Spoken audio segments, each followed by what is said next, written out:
There's a particular, almost hypnotic rhythm from centuries past that holds a secret, an ancient lullaby waiting to soothe the modern mind. A gentle whisper of metal on cloth promising a tranquility you might never have expected. Welcome, quiet contemplatives, to a journey unlike any other. Today, we step into the hushed, often overlooked corners of the past to explore the profoundly meditative practice of medieval shield maintenance. We're going to transform what you might consider the most mundane of historical tasks into a gateway to profound relaxation, demonstrating how even the boring can hold incredible power to calm and center us. If the thought of finding peace in forgotten rhythms resonates with you, and you wish to explore more of history's tranquil secrets, please consider subscribing. It's how we continue to bring these calming narratives directly to your bedside. So dim the lights, find your most comfortable position, and let's gently begin our meticulous, unhurried exploration. We begin now by drawing back the veil that time has cast over these silent guardians. Imagine, if you will, the cool, quiet air of an ancient armory, a space where the echoes of forgotten days still linger. Dust motes dance in the rare shaft of light filtering through a high, narrow window, illuminating the very air you breathe. Here, resting on sturdy wooden racks, or perhaps leaning against a cool stone wall, await the objects of our quiet contemplation, the shields. With deliberate slowness, we approach. There is no rush here, no urgency. This is a moment of profound presence, an invitation to simply be with these venerable artifacts. You reach out, your fingers brushing against the rough, aged canvas covering the first shield, or perhaps against the thick woven cloth that has protected it for centuries. The fabric is heavy, imbued with the scent of a subtle aroma of dry wood, a hint of ancient iron, and the gentle fragrance of dust that has settled undisturbed for far too long. Slowly, carefully, you pull back the covering. The first glimpse is always a gentle revelation.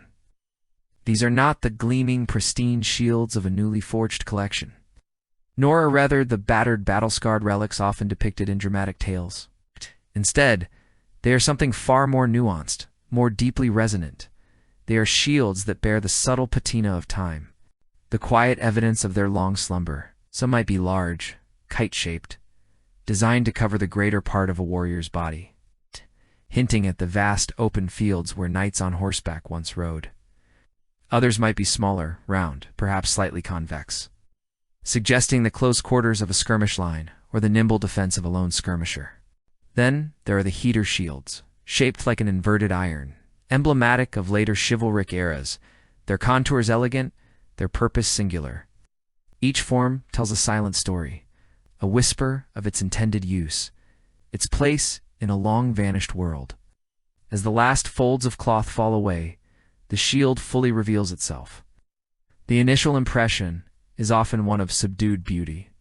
The metal, whether iron or steel, is not bright, but holds a deep, muted luster, a soft, almost velvety sheen that speaks of age and long-settled dust. There might be areas where the surface is duller, perhaps even a faint bloom of surface rust, like a whisper of ochre against the cool gray of the metal. These are not flaws, but rather the gentle brushstrokes of time. Run your gaze over the surface, letting your eyes slowly trace the contours, the curves, the flat planes. Notice how the light, even the dim light of the armory, catches different angles, revealing subtle undulations.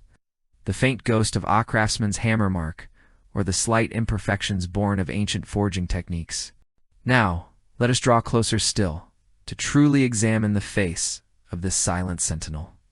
Each shield, despite its shared purpose, possesses its own unique character, its own story etched into its very material.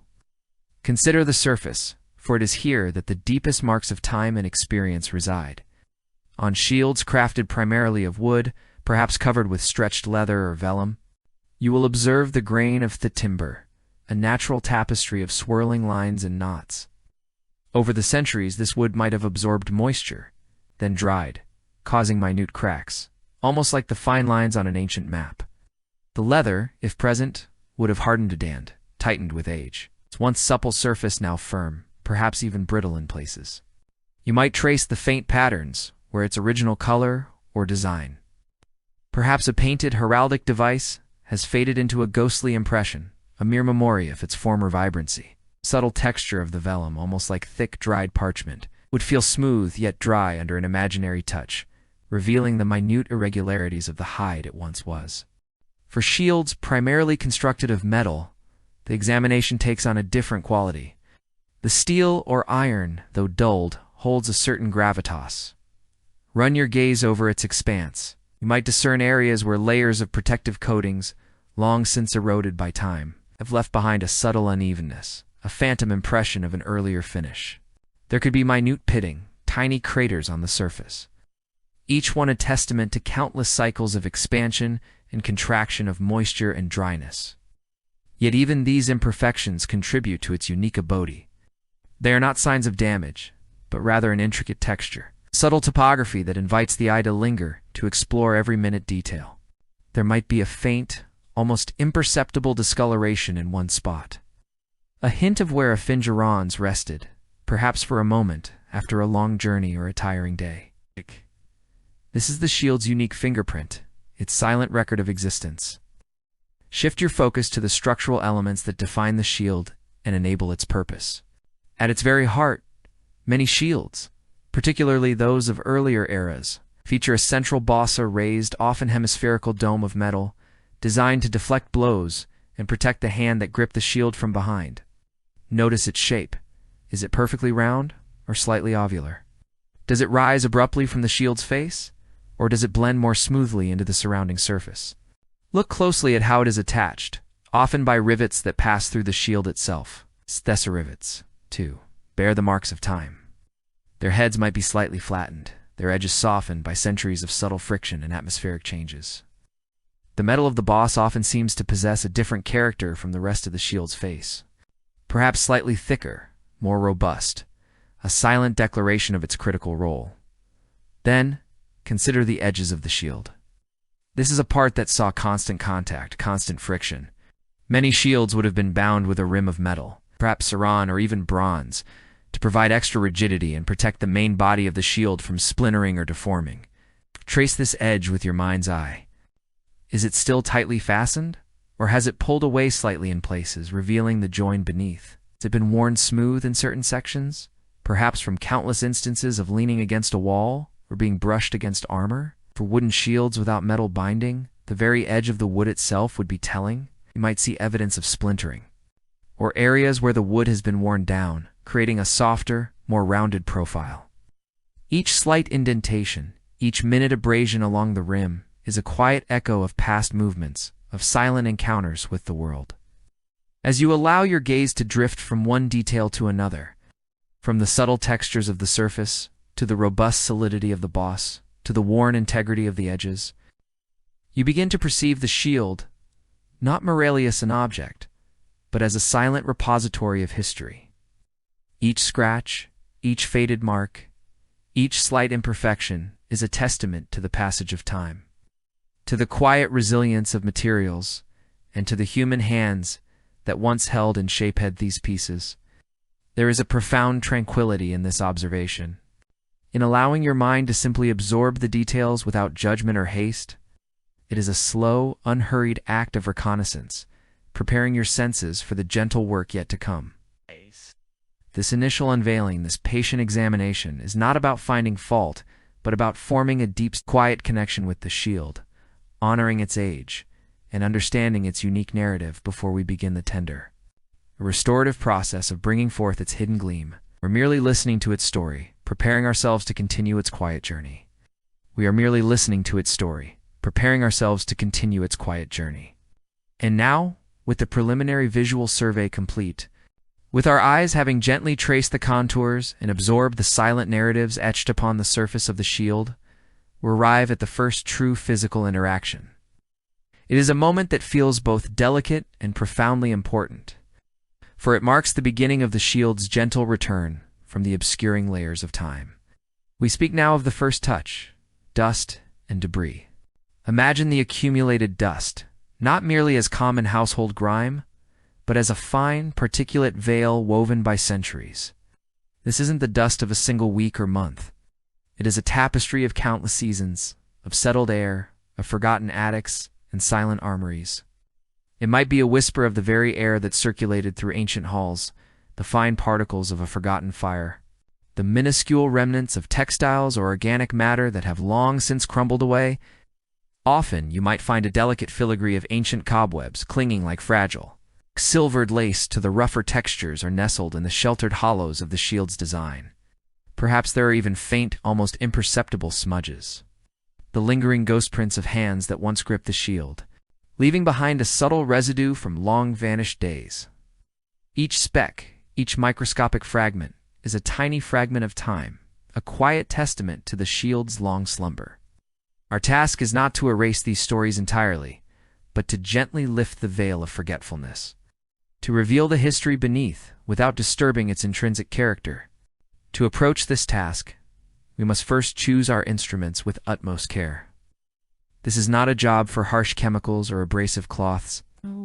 Our tools must be as gentle as a morning whisper, as soft as a sigh. We reach for brushes. It's not just any brushes, but those specifically chosen for their exquisite softness. Perhaps a camel hair brush, its bristles so fine they seem almost to melt upon contact. Or a soft boar bristle brush, offering a slightly firmer, yet still supremely gentle sweep. The goal is to lift and remove the loose surface grime without scratching, without abrading, without forcing anything that has settled peacefully for generations.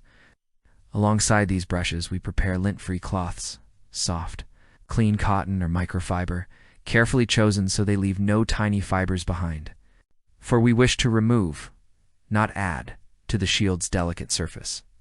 Some prefer a gentle puff of air, perhaps from a small handheld bellows, or a can of compressed air, used judiciously and from a distance, to dislodge dust from hard torch crevices without physical contact. Each tool is selected with reverence, a quiet acknowledgement of the shield's age and vulnerability.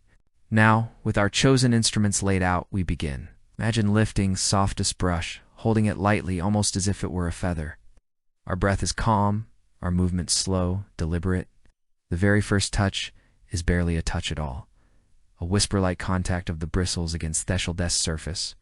It begins, perhaps, at a broad, flat section, allowing us to gauge the response of the dust. As the bristles glide, you might hear the faintest, almost inaudible rustle, a soft, dry whisper as the ancient dust yields. And then you see it. In the ambient light of the room, tiny motes of dust, previously invisible, detach themselves from the shield's surface. They catch the light, dancing for a fleeting moment in the air like microscopic fireflies, before slowly drifting downwards, settling harmlessly on the protective cloth we've placed beneath the shield. It is a beautiful, almost magical sight, this liberation of the hidden. Our movements are systematic. We work our way across the shield, perhaps beginning at the top and sweeping downwards, or moving in ever-widening concentric circles from the central boss outwards. Each stroke is slow, methodical, unhurried. There is no rush in this process, only patience. Feel the subtle resistance as the brush encounters a rough patch of aged wood grain.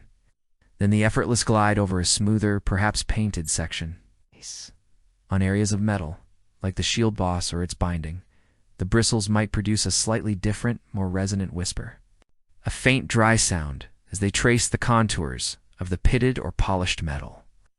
The gentle friction creates no heat, no discernible abrasion. It simply encourages the reluctant particles to release their centuries-long grip.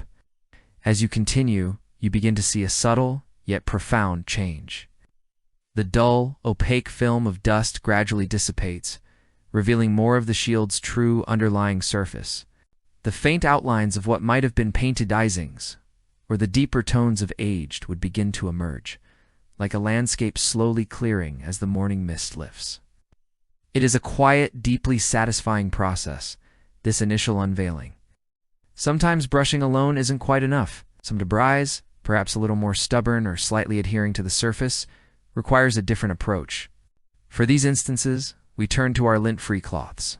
Again, the emphasis is on gentleness. We do not rub, we do not scrub. Instead, we use a dry, soft wiping motion. Imagine folding the cloth into a small, clean pad, pressing it ever so lightly against the surface, then drawing it smoothly across. The sensation is different from the feathery touch of the brush. Here, There is a more direct, yet still delicate engagement with the surface. You might feel the faint texture of the wood or the cool, slightly uneven surface of the metal transferring through the cloth to your fingertips. Visually, the change can be even more dramatic. Where the brush lifted the loose particles, the cloth can absorb and gently lift away a fine, dull film that brushing might have merely agitated. You may notice the cloth acquiring a faint, almost imperceptible grayish tint, a testament to the ancient grime it is meticulously removing. And sometimes, with the removal of this long-settled dust, a faint, dry, almost earthy scent can be released. The subtle aroma of aged wood, of iron, of materials that have rested undisturbed for centuries. It is not an unpleasant smell, but rather an evocative one, a quiet breath of the past. As we wipe, we are careful to navigate around any raised obstacles. The strong curve of the shield boss, the sturdy presence of rivets, the intricate details of any applied ornamentation. Our fingers guide the cloth with precision, ensuring that no delicate feature is unduly pressured or disturbed. The true test of patience, and often the most rewarding part of this initial cleaning, comes when addressing the nooks and crannies. These are the forgotten spaces, the hidden refuges where dust and debris gather and settle most stubbornly. Think of the tight angles where the boss meets main body of the shield, the narrow gaps around the heads of rivets, the underside of any arm straps or handle grips, and especially the rough, often splintered texture of the shield's edges. These areas demand even smaller, more precise tools. Here, the very smallest, softest brushes come into their own. Or perhaps even a dry cotton swab, its tip carefully shaped to fit into a confined space. With meticulous care, we gently coax the ancient dirt from these shadowy recesses. It is a microscopic archaeology, revealing tiny accumulated piles of almost petrified dust. Fragments that have been sheltered from air currents and direct light for hundreds of years. Each successful removal feels like a small triumph, a tiny piece of history brought back into the light. The work here is slow, requiring steady hands and a focused mind, but the satisfaction of seeing these hidden areas finally cleared is immense. As these layers of dust and debris are systematically removed, a tangible sense of progress begins to emerge. On our work surface, a faint, almost ephemeral mound of grayish particles slowly accumulates, a visible testament to the work being done. A quiet monument to the passage of time being gently rolled back. In Onth's shield itself, the transformation is subtle, yet profound. The true colors of the materials begin to assert themselves. The rich, dark grain of aged wood, previously muted by dust, now shows its subtle variations. The dark, often oxidized face of the iron boss begins to reveal a deeper, more uniform tone, its pitted texture now clearly defined. If there were ever painted designs, even faded and worn, their faint outlines might become a little clearer, their original hues a fraction more discernible beneath the newly lifted veil. This initial phase of cleaning, this first touch, is not about achieving a brilliant shine. It is about respect, about the quiet process of unveiling. It is the act of gently brushing away the dust off centuries, not to erase the shield's history, but to honor it, to allow its inherent beauty and character to subtly re-emerge. The shield now breathes a little easier, cleansed of its superficial burdens, ready to reveal more of its secrets in the deeper work yet to come. It is a peaceful, satisfying conclusion to this initial stage, preparing both us and the shield for the meditative journey of polishing that lies ahead. The preliminary work, that initial gentle unveiling, has brought us to a new threshold. The fine, ephemeral dust of centuries has been meticulously brushed away, revealing the fundamental form of the shield.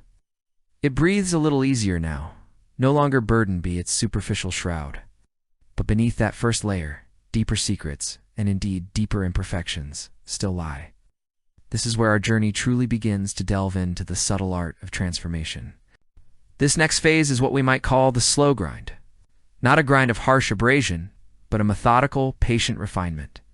A coaxing of the surface towards a deeper smoothness, a truer readiness for the ultimate gleam. It is an exploration, through touch and sight, of Thesheld's innermost character. Our hands, now accustomed to the contours and weight of the shield, begin a more intimate exploration.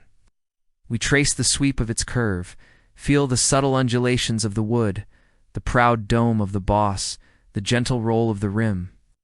This is a purely tactile assessment. We are searching for irregularities that the eye alone might miss. A subtle, almost imperceptible tackiness where grime has truly bonded with the aged material. Or the granular bite of minor corrosion on the iron elements. With fingertips delicately poised, we move slowly, methodically across every square inch. Slight drag, a whisper of resistance, signals a point of interest. It might be a minute ridge in the wood where a grain has slightly separated, or a stubborn patch of oxidized grime that simply wouldn't yield to the initial dry brushing. On the metal boss, our fingers might detect thefin, almost sandy texture of early rust, or the barely perceptible edge of a shallow pit that has gathered centuries of unseen residue. This is not about erasing the history etched into the shield, but about preparing it, honoring its age by making it comfortable again, making its surface welcoming to light and to the careful ministrations that will follow. The tools for this stage are as deliberate and gentle as our movements.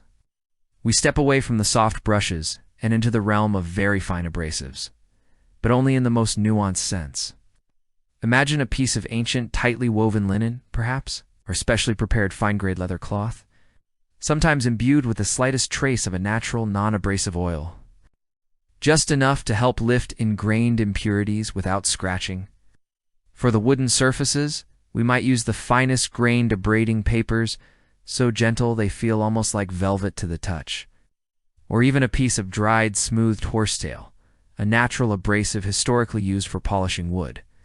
The key is subtlety, pressure that is barely there, and an almost intuitive understanding of the material beneath our fingertips. Let us begin with the wooden body of the shield.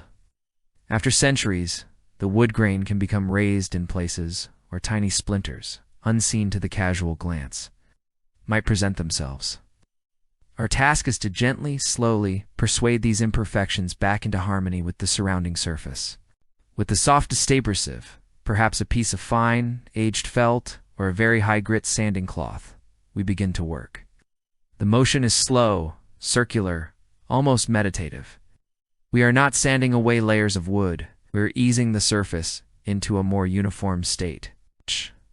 Imagine the whisper-soft sound of the cloth gliding over the aged wood is barely audible, a sound that only the most focused listener might discern in a silent room. It's a sound that speaks of friction, yes, but a friction so controlled, so gentle, that it feels more like an caress. As we work, we feel the subtle shifts beneath our fingertips. That initial slight drag, that barely perceptible resistance, slowly begins to diminish. The surface transitions from a feeling of microscopic peaks and valleys to a more consistent, even plane. It is a transformation measured not in dramatic changes, but in the subtle nuances of touch. The rich, deep grain of the wood, unserved by the initial cleaning, now begins to gain a quiet depth. As we smooth it, the light catches the fibers differently. There's a quiet luster that starts to emerge, not yet a polish, but a healthy, clean appearance like wood that has just been given a drink of water after a long thirst.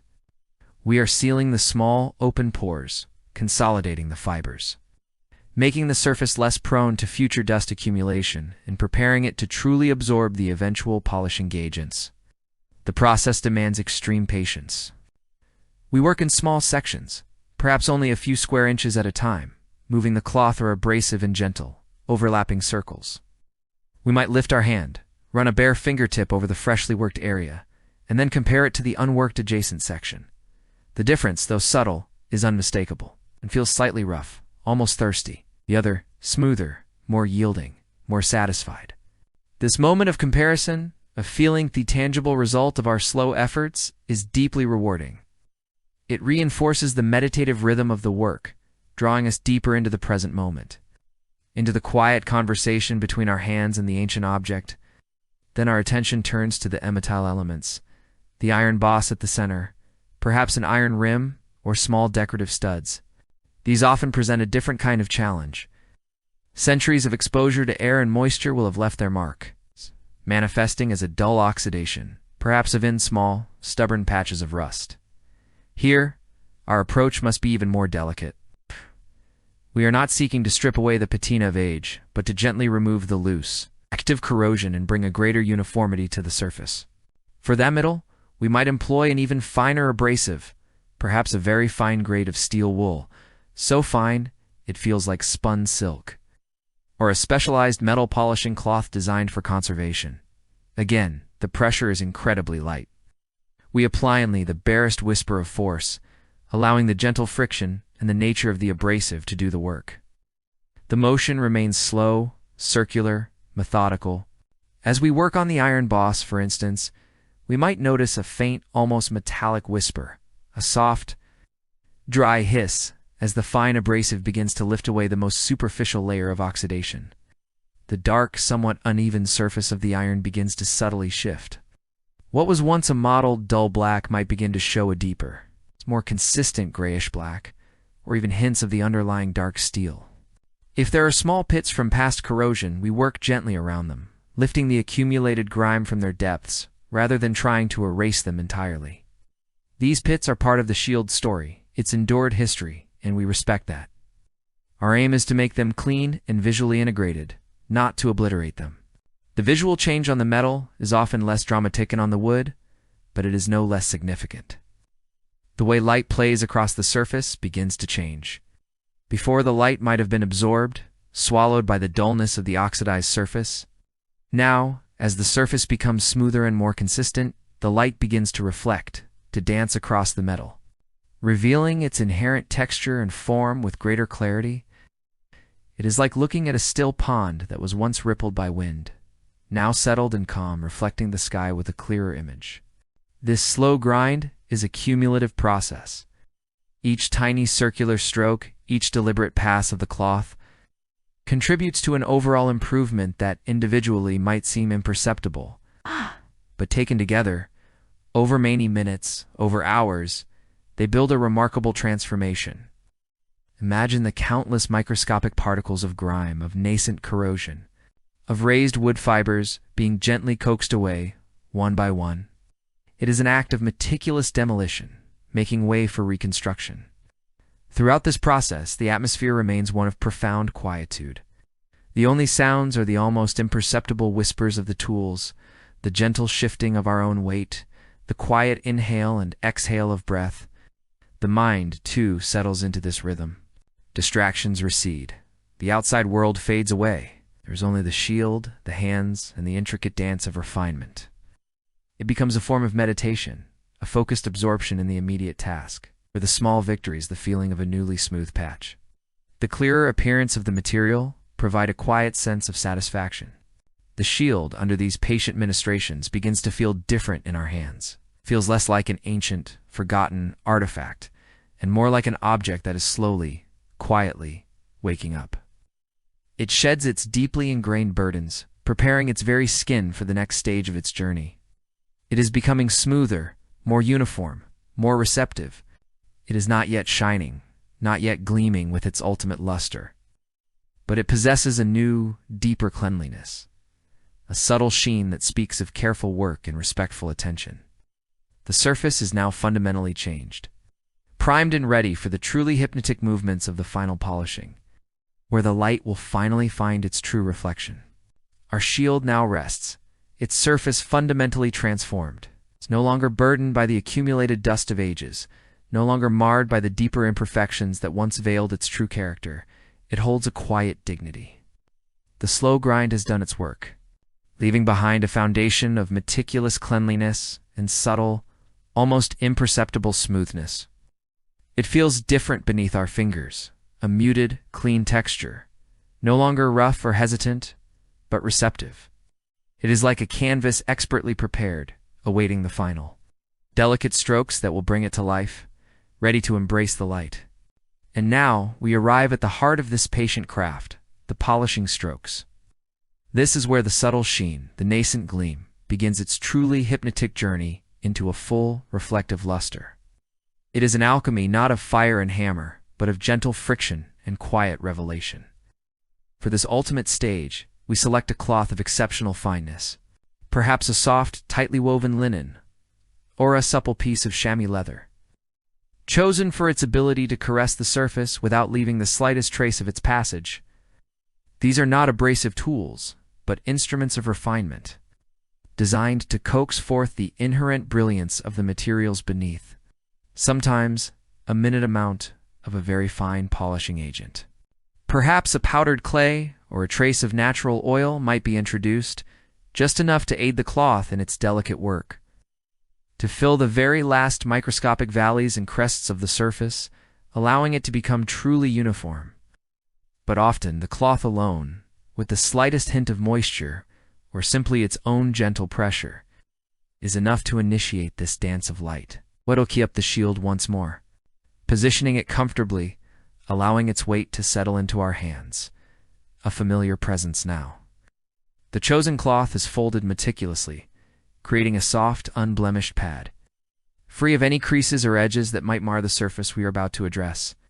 There is a deep breath, a moment of centering, as we prepare for this focused engagement. The first stroke is almost hesitant, a gentle press of the soft cloth against the wood or the metal boss of the shield. It is not about force, but about contact, a tender embrace. We begin with a slow, deliberate, circular motion, perhaps starting at the very center of the shield's wooden face, or tracing the curve of a metal rim. The pressure is light, almost feather-like, yet consistent. It is a motion born of patience, not haste. We are not scrubbing, but stroking, allowing the fine fibers of the cloth to gently work across surface, molecule by molecule. As the circular motion begins, a fascinating, almost imperceptible transformation starts to unfold. The area beneath the cloth, previously merely clean, begins to take on a faint, soft glow. It is not yet a mirror, not yet a true reflection, but rather a quiet brightening, a subtle increase in the depth and richness of the material's natural color. On wood, the grain seems to deepen, the individual fibers gaining a new clarity, a mute warmth. On metal, a faint, almost milky haze might initially appear, before slowly giving way to a more luminous quality, a hint of the true shine to come. It is like watching dawn break, not with a sudden burst, but with a gradual, gentle strengthening of light. The sound, if there is any, is the merest whisper of cloth on surface, a soft, hushed friction that is barely audible. It is a sound that reinforces the quietude of the task, inviting a deeper focus. The repetitive nature of the motion quickly becomes mesmerizing. Round and round, the hand moves, a steady, unhurried rhythm. The eyes follow, observing every minute change, searching for the slightest improvement, the unfolding off that nascent gleam. We expand our area, moving outwards from our starting point, overlapping each circular path, ensuring that no section is left untouched. The consistency of the pressure, the uniformity of the strokes, are paramount. Any variation, any abruptness, would disturb the delicate process of coaxing out the shine. It is a dance between hand and material, a continuous conversation where the shield responds subtly to our ministrations. With each pass, the surface grousing incrementally smoother, the microscopic imperfections that scatter light becoming less pronounced, allowing more light to be reflected back to our eyes. This is the essence of polishing, aligning the surface at a molecular level to create a uniform plane that can beautifully reflect light.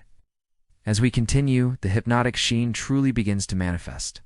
The subtle brightening intensifies. On the metal components, perhaps the shield boss or the reinforcing edges, a clearer reflection starts to emerge. It might be distorted at first, a vague shimmering ghost. But with continued patient strokes, it slowly resolves into something more defined. We might begin to see the soft outline of our own hand, or the gentle glow of the ambient light in the room, appearing faintly on surface. This is a moment of quiet triumph, a tangible sign of progress. The metal, once dull and unassuming, is waking up, remembering its inherent ability to capture and return light. For the wooden parts of the shield, the transformation is equally profound, though different. Wood does not offer a mirror-like reflection in the same way metal does, but it gains a deep, satisfying luster. The grain becomes vibrant, almost three-dimensional, as if the very life of the tree from which it came is re-emerging. The color deepens, often revealing rich, warm tones that were obscured by years of neglect. The surface feels silken to the touch, warm from the gentle friction, radiotinga quiet, natural beauty. It is the kind of finish that invites the hand to linger, to appreciate the tactile smoothness. The rhythmic motion of polishing, stroke after stroke, creates a profound sense of absorption. The mind, unburdened by external distractions, becomes entirely focused on the task at hand. There is a singular purpose: to bring forth the hidden radiance of this ancient object. Thoughts of the day, concerns of tomorrow, gently recede, replaced by the immediacy of the present moment. Each curl, each sweep of the cloth, is a small, complete action in itself, contributing to the larger, unfolding narrative of transformation. It is a form of active meditation, where the hands are busy, but the mind finds a profound stillness. We might switch hands periodically, allowing one to rest while the other continues the work, maintaining the consistent rhythm and pressure. This shift helps to prevent fatigue and ensures that the quality of the strokes remains high. The entire process is an exercise in mindful repetition. There is no rush, no endpoint, other than the gradual, satisfying emergence of the desired gleam. The concept of time itself seems to bend, stretching out in a soothing, unhurried flow, or perhaps as we lose ourselves in the quiet concentration. Light plays a crucial role in this stage. As the polishing progresses, we might occasionally shift the shield, turning it gently to catch the light from different angles. This allows us to observe the evolving sheen, to identify any areas that require further attention, and to appreciate the growing uniformity of the surface, the way the light now catches the contours, highlighting the subtle curves of the wood or the gentle dome of the metal boss, is a visual reward for our patience. What was once a scattered, diffuse reflection now begins to coalesce into a more coherent, brighter return of light. Consider the surface of the shield as a landscape. For it was rugged, perhaps with small hills and valleys, scattering the light in all directions. Our patient polishing strokes are like a gentle, meticulous smoothing, slowly leveling those tiny peaks and filling those microscopic hollows. As the surface becomes flatter, more uniform, the light has fewer obstacles to contend with. Instead of scattering, it begins to reflect directly, creating that coveted sheen, that luminous quality. This is why the slow grind was so important. It prepared the terrain. Now, the polishing is perfecting it. The very fibers of the cloth, as they glide across the surface, seem to awaken something within the material itself. Perhaps it is the gentle warmth generated by the friction, or the subtle redistribution of the surface molecules. But there is a definite change in how the shield receives and interacts with the light. The metal, in particular, takes on a depth that was previously absent. It is not just shiny. It is alive with light, holding a quiet mirror to the world around it.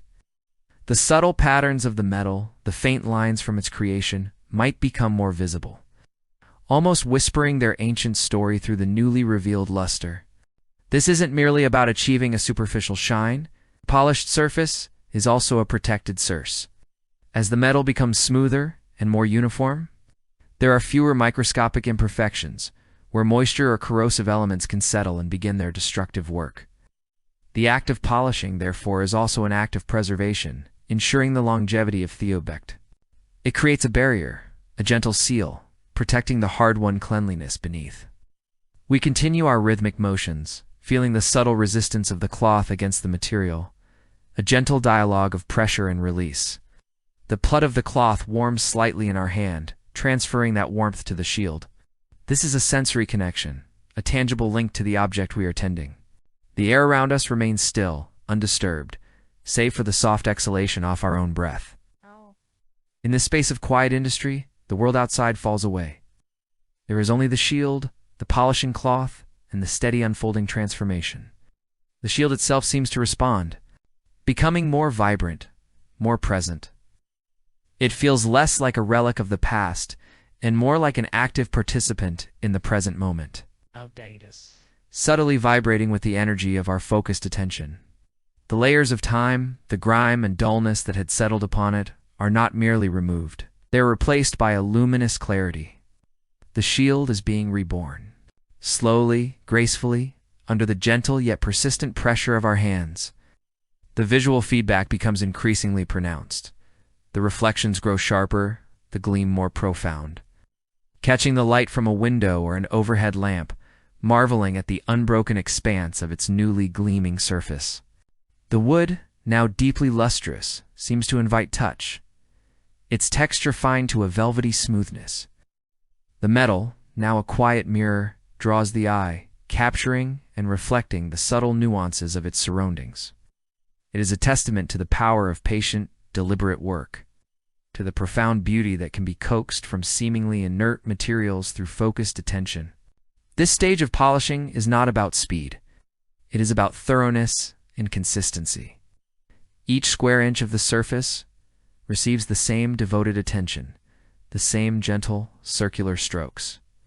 We imagine thickenless microscopic peaks being lowered, the valleys being filled until the surface is an almost perfect plane, capable of reflecting light with remarkable clarity.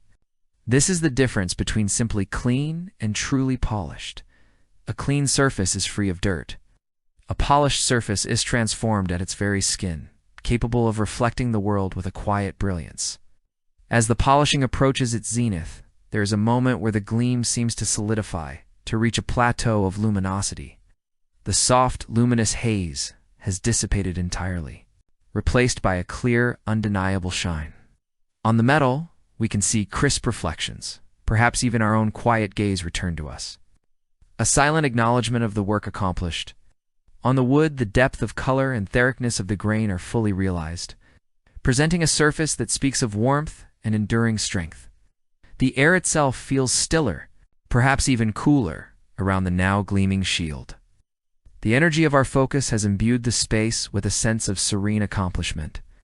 The shield, once a muted object, now quietly radiates its restored beauty, a silent testament to the hours of patient effort. It is not a boisterous, flashy shine, but a deep, confident gleam, born of respectful attention and meticulous care. We will soon turn our attention to the final details, to the straps and edges that complete the shield's readiness. But for now, we simply admire the hypnotic sheen.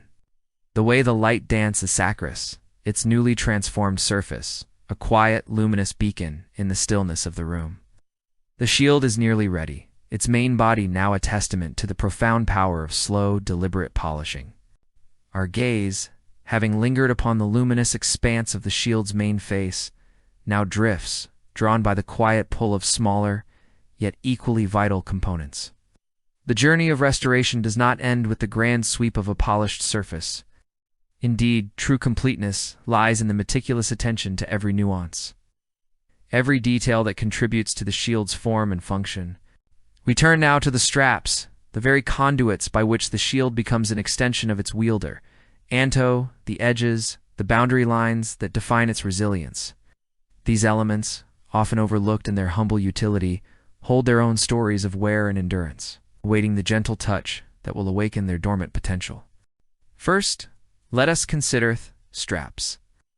We imagine them, perhaps a little stiff, a little dry, bearing the faint imprints of past usage, a fine layer of dust settled into their subtle textures. Our fingers trace their length, feeling the subtle ridges, the places where a grip might have tightened or an arm rested. The initial step is always one of gentle purification. With a soft dry brush, perhaps one with natural bristles, we lightly sweep away any accumulated dust or loose debris. The sound, if any, is barely a whisper, a gentle rustle as the bristles coax away the finer particles. Then, a slightly damp cloth, wrung almost entirely dry, passes over the leather, lifting away the more stubborn grime, revealing the underlying grain. It is a slow, methodical wipe, ensuring not to saturate the material, but merely to cleanse its surface. Once clean, the leather yearns for nourishment. We select a rich, natural leather conditioner, perhaps one with a subtle, pleasing scent that speaks of lanolin or beeswax. We take a small dollop onto our fingertips, allowing its cool, creamy texture to warm slightly against our skin. Then, with an unhurried circular motion, we begin to massage the conditioner into the leather. We feel the material respond, at first, perhaps a little resistant, then slowly, subtly, beginning to soften. The yaunt's dull, faded hue of the leather starts to deepen, to grow richer, as if a quiet thirst is being quenched. The subtle scent of the conditioner mingles with the inherent earthy aroma of the old leather, creating a comforting, grounded fragrance that fills the immediate space around us. Our focus remains unwavering as we work the conditioner into every curve, every crevice of the straps. We pay particular attention to the areas that would experience the most contact: the hand grip, the arm loops. We imagine the hand that would grasp this shield, the forearm that would slot into its embrace. And we infuse these areas with an extra measure of care, seeking to restore their pliability and comfort. The leather, under a persistent yet gentle ministrations, begins to feel supple beneath our touch, yielding warm, almost alive. It is no longer dry and unyielding. It is flexible, resilient, ready to conform to the contours of a limb. We continue this soothing, almost meditative process until the conditioner has been fully absorbed, leaving behind no sticky residue, only the soft, revitalized surface of the leather. Interspersed within these leather straps, we often find small metal fittings, buckles, rivets, perhaps decorative studs. These smaller metallic elements, though diminutive, are no less deserving of our attention. They too will have accumulated their share of tarnish, perhaps even a whisper of rust in the deeper recesses. For these, we might employ a tiny, soft-bristled brush, perhaps even an old toothbrush, to dislodge any accumulated dirt from around the rivet heads or within the ornate curves of a buckle. Then, with a minuscule amount of a gentle metal polish applied to a cotton swab or the very tip of a soft cloth, we begin the delicate work of bringing back their muted gleam. The movements here are even more minute, more precise. We observe the subtle transformation as the dull, oxidized layer gives way to a faint, metallic glint. The tiny surfaces reflect the ambient light, tiny pinpricks of brightness against the newly deepened leather. There is a satisfying quietness to this task, a sense of miniature restoration, of bringing order and beauty to the smallest components. Each buckle, each rivet, is cleaned and lightly polished, contributing to the overall sense of completeness, ensuring that even the most minor functional details are as aesthetically pleasing as the broader surfaces of the shield. The feel-off, the cool, smooth metal beneath our fingertip, contrasts gently with the warmth of the softened leather. Having addressed the straps, our attention naturally shifts to the perimeter of the shield itself, its edges. These are the unsung heroes of Theshield's durability, the points of first contact, designed to absorb impact, to deflect, to protect. The material of the edge can vary. It might be a sturdy band of iron or brass, a wrapped layer of hardened rawhide, or perhaps simply a reinforced, thickly carved wooden rim. Regardless of its composition, the edge tells a story of its own, often bearing the nicks, dents, or fraying that speak of its past encounters. If the edge is metal, such as an iron or brass banding, our approach begins with a careful inspection. We look for any signs of heavier corrosion or deep nicks that might compromise its integrity. For surface rust or accumulated grime, we might employ a very fine wire brush, used with extreme gentleness, or a piece of fine grit sandpaper, always moving with the grain of the metal, never against it. The sound is a faint, almost imperceptible whisper. A dry, soft rasp as the abrasive material works its magic. Our aim is not to remove material unnecessarily, but rather to clean and smooth, preparing the surface for its own moment of quiet illumination. Following the initial cleaning, we transition to polishing the metal edge. This often requires a slightly different technique than the broad face of the shield. A soft cloth, perhaps wrapped tightly around a finger, or a small polishing wheel if such a tool were available, would be used to apply a suitable metal polish. It's the strokes there, deliberate, following the curve and angle of the edge. We notice how the light, which previously seemed to avoid these scarred areas, now begins to catch and dance, forming a clear, crisp line of reflection. The metal, once dull and unasamy, now gleams with a quiet strength, echoing the deeper luster of the shield's main body. There is a profound satisfaction in seeing these often abused perimeters restored to their intended purpose and beauty, ready to fulfill their role once more. Should the shield possess a rawhide edge, the process shifts from metallic gleam to organic resilience. Rawhide, being a natural material, often benefits from similar care to leather. We would gently clean away any surface dirt, then carefully apply a small amount of a natural oil or conditioner. working it in slowly to restore flexibility and prevent further cracking or fraying. The material would subtly darken, its texture becoming richer, more supple to the touch. The scent of treatroide is distinct, earthy, and primal, a testament to the animal from which it came, and for a simple, reinforced wooden edge. The care would involve the careful smoothing of any splintered areas with a very fine grit sandpaper. The lightest touch required to refine the surface without altering its protective integrity. Following this, a natural wood oil or wax would be applied, rubbed in with the palm of the hand until the wood grain is visibly enriched. Its inherent warmth and beauty brought to the fore. The subtle scent of the wood, now clean and nourished, would add another layer to the serene atmosphere. As we complete the meticulous care of the straps and edges, there is a distinct feeling of a cycle brought to completion. The shield, which began as a muted, perhaps forgotten, object, has undergone a profound transformation. Its main body radiates a deep, confident gleam, a testament to hours of patient polishing. Now, its supporting details, the pliable, rich leather straps, the subtly gleaming metal fittings, the robust, well-maintained edges stand in harmonious concert. They no longer appear as separate entities, but as integral parts of a unified whole, each contributing to the shield's redescent its quiet, enduring beauty. The air around the shield now feels truly still, imbued with the quiet satisfaction of a task thoroughly, lovingly completed. There is a sense of functional art, of an object not merely cleaned, but understood, respected, and brought back to its fullest potential. The light, which earlier played across the broad, polished surface, now catches the renewed gleam of a buckle, the softened curve of a strap, the clean line of an edge. These are thefanal brushstrokes in a long, unhurried painting, bringing definition and completeness to the medieval shield.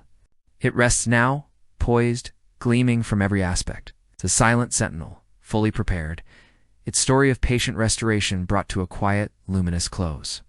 The air around the shield now feels truly still, imbued with the quiet satisfaction of a task thoroughly, lovingly completed. There is a sense of functional art, of an object not merely cleaned, but understood, respected, and brought back to its fullest potential. The light which earlier played across the broad, polished surface now catches the renewed gleam of a buckle, the softened curve of a strap, the clean line of an edge. These are the final brushstrokes in a long, unhurried painting, bringing definition and completeness to the medieval shield. It rests now, poised, gleaming from every aspect, silent sentinel, fully prepared, its story of patient restoration brought to a quiet, luminous close. And so we elevate the culmination of our journey, the moment when the medieval shield, once obscured by the dust and quietude of centuries, now stands in its full, restored glory. This is the completed gleam, rest and readiness. The barrier around the shield seems to shimmer with a quiet energy. It's an unspoken testament to the hours of meticulous care and focused attention that have been poured into its surface. It is no longer just a piece of history, but a living echo of its past, vibrant and ready once more. Observe how the light now truly dances across its convex surface. Each curve, each subtle rise and fall of the wood or metal catches the ambient illumination, reflecting it back in a soft, diffused glow that speaks of deep, intrinsic health rather than superficial shine. Where once there might have been a dull, matte finish, absorbing the light, there is now an active interplay. A gentle conversation between the object and its surroundings. The light does not glare. It simply is, revealing the depth of the polish, the truth of the materials beneath. It highlights the subtle undulations in the polished wood, the barely perceptible grain that has been brought to the fore, now rich and warm under gentle light. On a metal-faced shield, the light would trace the fine lines of its hammered texture, each tiny impression made by the artisan's hammer now catching a distinct glint, forming a subtle, shimmering tapestry of reflections. The scent, too, has evolved. Gone is the mustiness of neglect, replaced by a subtle, comforting blend. The warm, earthy notes of the nourished wood oil intermingle with the rich, slightly sweet aroma of treated leather, and perhaps the faintest metallic temps, clean and sharp, from the polished fittings. It is a scent that evokes a sense of timeless craftsmanship, of natural materials cared for with reverence. You might find yourself breathing a little deeper. Simplito, appreciate this quiet olfactory tapestry, a final, subtle sensory detail that grounds the object in its restored reality. Truly take a moment to absorb the shield as a unified entity. Its straps, once perhaps stiff and dusty, now lay supple and dark against the shield's body, their metal buckles and rivets glinting with a clean, confident light. The edges, whether reinforced with iron or simply smoothed wood, present a crisp, unbroken line, defining the shield zill-hot with quiet authority. There is a tangible sense of completeness, an object brought back from the brink of oblivion and given new life, new purpose. This state of rest is not one of idleness, but rather of poised anticipation. The shield, now gleaming, its every component attended to, does not simply lie dormant. Instead, it seems to exhale a quiet confidence, a readiness. It rests not as an exhausted artifact, but as a sentinel awaiting its next calling, whether that be a gentle hand reaching out to admire its beauty, or a more robust purpose that speaks to its ancient origins. Its readiness is inherent in its very being now, in the integrity of its structure, the resilience of its materials, and the meticulous care it has received. Imagine the shield gently propped against a sturdy wall, or perhaps laid upon a soft cloth on a heavy wooden table. It is not displayed ostentatiously, but with an inherent dignity that demands respect. The shadows play across its surface, deepening the hues of the wood, highlighting the contours of the boss, and softening the gleam of the metal. Even in shadow, the underlying polish, the depth of the treatment, is evident. It seems to hold the light within itself, not merely reflect it. The very silence of the room, punctuated only by the soft hum of one's own breath, seems to amplify the shield's presence. It is acquiescent presence, one that encourages contemplation rather than excitement. There is a deep, almost meditative quality to observing something brought to such a state of perfection through slow, deliberate effort. It speaks to the value of patience, of attention to detail, and of the profound satisfaction that comes from seeing a task through to its beautiful conclusion. The shield, in its quiet readiness, tells a story without uttering a single word. It speaks of the armorer's dedication, the meticulousness of the craftsman, and the enduring resilience of the materials that have withstood the passage of time. Each stroke of polish, each application of oil, each careful tightening of a strap, has woven itself into the fabric of the shield's renewed existence, a ghastly history of those actions within its very gleam. And as we allow our gaze to soften, to take in the entirety of the shield's restored form, a sense of tranquility settles upon us. The completed gleam is more than just a visual spectacle. It is a feeling of peace, a quiet assurance that all is as it should be. The small imperfections that may have once marred its surface are now part of its unique character, softened by the smooth polish, lending an authentic depth to its history. They are not flaws, but rather whispers of its long journey. The rest is the culmination of labor, a pause before the next chapter.